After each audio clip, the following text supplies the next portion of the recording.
You you have this anecdote, at least I've heard, that made me think of this idea of audience when you were not yet in process of writing The Wind Done Gone, but were on a panel about Gone with the Wind. A friend of yours or someone you knew was upset to learn that you would be on the panel because there was an assumption in there. And I said, "But you don't know what I'm going to say." Exactly. No, literally, that friend, and that was such a funny. I was invited to. It was a character in costume in Gone with the Wind was what they had called it, and they were concerned with literal fabric untruths in Gone with the Wind, the movie. I said, "Well, what about where are all the mulattoes on Tara? Like, what about all these other bigger untruths?" And so I thought I did think this book was needed and it also reminded me of that Malcolm X said a whole summer of his life was ruined by seeing the movie Gone with the Wind that even impacted people as powerful as Malcolm. Yeah. I'm just thinking how language, images. Can you talk a little bit about how you talk about how images train us to create this construct of this false constructs of race? Yeah, we're reading each other's minds. That's where I was going to go next. I think what's central for both of us is this question, whether for you it's in music or writing. For me, it's often writing and images. Is when are we going to give up the lie? When are we going to give up the lie? And that there's any basis for this idea of anyone being better than anyone else based on the idea of race, color, and so on. What I claim, what I believe, what I know history tells us is that we do so when we take seriously the work of culture, largely images that have produced these narratives that transform fictions into fact. The only way to convince people of a lie is to surround them with this so-called evidence of it. And to do that, you need to fabricate, you need to create, you need to construct a whole world, often based on images and narratives of other kinds that legitimate it.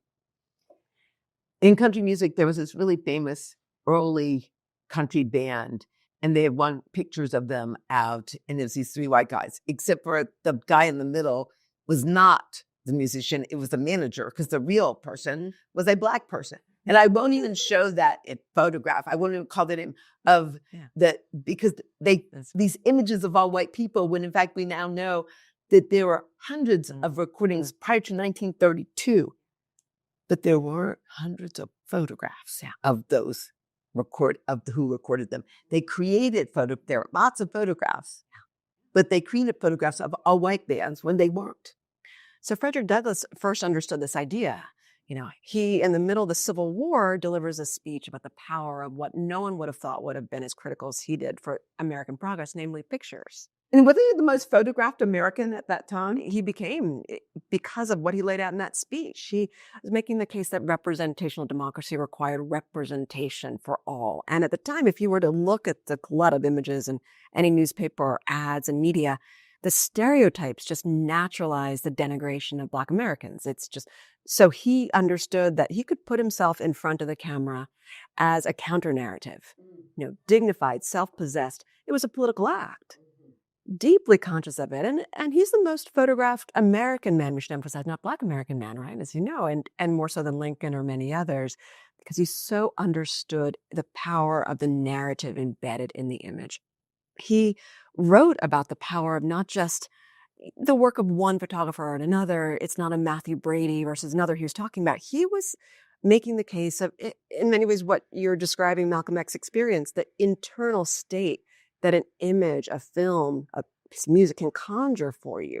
He described this internal mental arena as the political ground of contestation for which images, played a central role that was overlooked at the time. And it's the birth of the image when he's first in the 1860s writing about this. So it's a new technology, but we're living with the consequences of not taking seriously Douglass's argument today.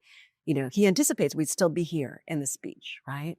And I think it's so important what he did then, when I think about also at a time when so many Black people were not literate, that he was also speaking to those people But I think that this issue of representation, when I think about you and I think about me and I think about the reading Black child and how few documentations there are of Black children creating, imagining, reading. And that imagery, there is not a lot of that. And there's so much in all kinds of varieties into the modern moment of the pickaninny Black child, the funny, small Black child. But this reading, imagining, art creating Black child, which we all know exists. Yeah. These Black children who are entering into these imaginary worlds, they're so undocumented.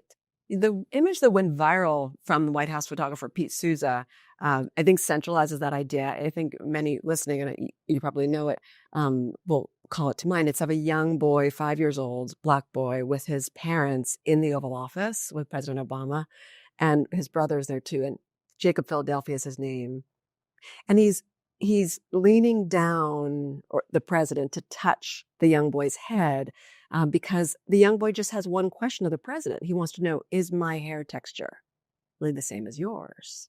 And in that moment, you can see that his sense of the possible is exploding, expanding. He believes now that he could be the president.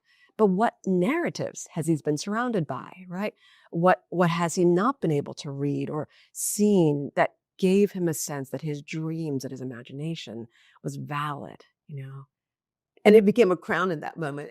So I have a fun thing Crown, yeah. that Du Bois, the Brownie book. Yes. I think we need to bring that back forward in the current political moment. I think that's so true. I think that it would be, because That's a great idea. and it also had so much beautiful physical imagery. You did. That was a place for a few years. Yes. We were showing, and he even put, sometimes I think there were lynching photos. Both the beauty and the terror and trauma, Yeah. all within the pages. Yeah. Not too much for the child. Yeah. There's this, in the archive, I found this anecdote of, in Woodrow Wilson's administration, there were a few Black clerics working. One of them was a early unsung hero of the civil rights movement, and at Swan Marshall Kendrick. And he would spend time writing to different publishers, asking them to take the racial epithets out of these children's books. Mother Goose rhymes. He wrote to the publisher saying, how dare you have, the N-word in there? It's just so stunned. My wife and I were trying to read this to her, and we forget how they coexisted, right?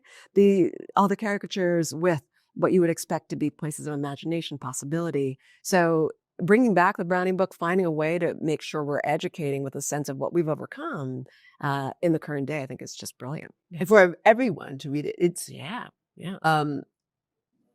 We are in a complicated time, and some of the work has to be supporting our youngest That's right. citizens. That's right. And And just 2 days ago, we've had yesterday, an executive order come down to ensure that we salute American greatness, right? And I would argue that what we're describing is one of the finest ways to do exactly that. I agree with that. And I think celebrating how Black country music is a great way. How much George Jones owes to Deep Ford, to Lil Hardin, I think those are things that we need to. Absolutely.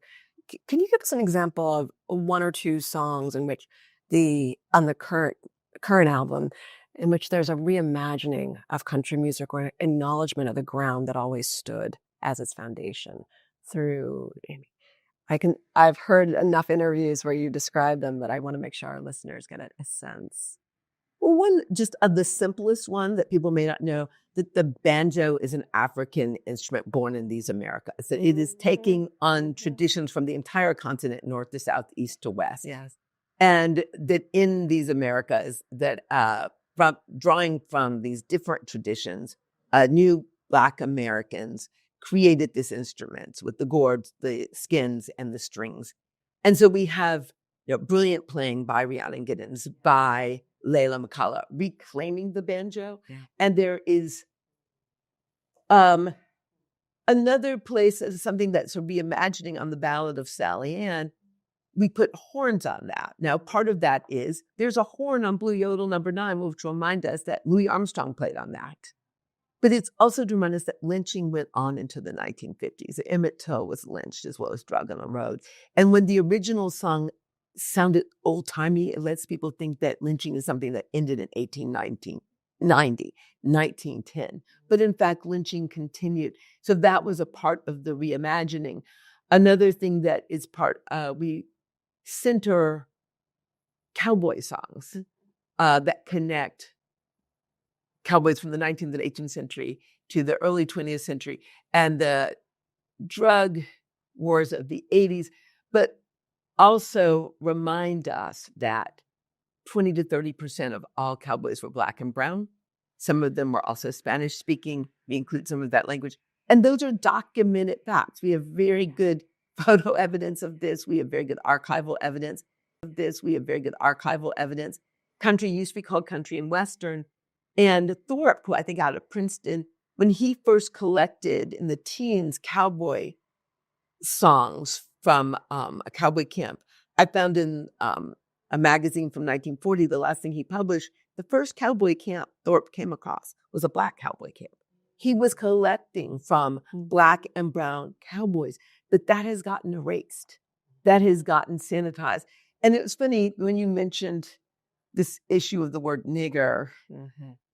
I was thinking about My Bondage, My Freedom, which we both write about. Yeah. But that is the second autobiography. And in that second autobiography, Frederick Douglass talks about how right before Christmas, the year he stole away to freedom, he heard this entire song and he puts this song lyric in his book.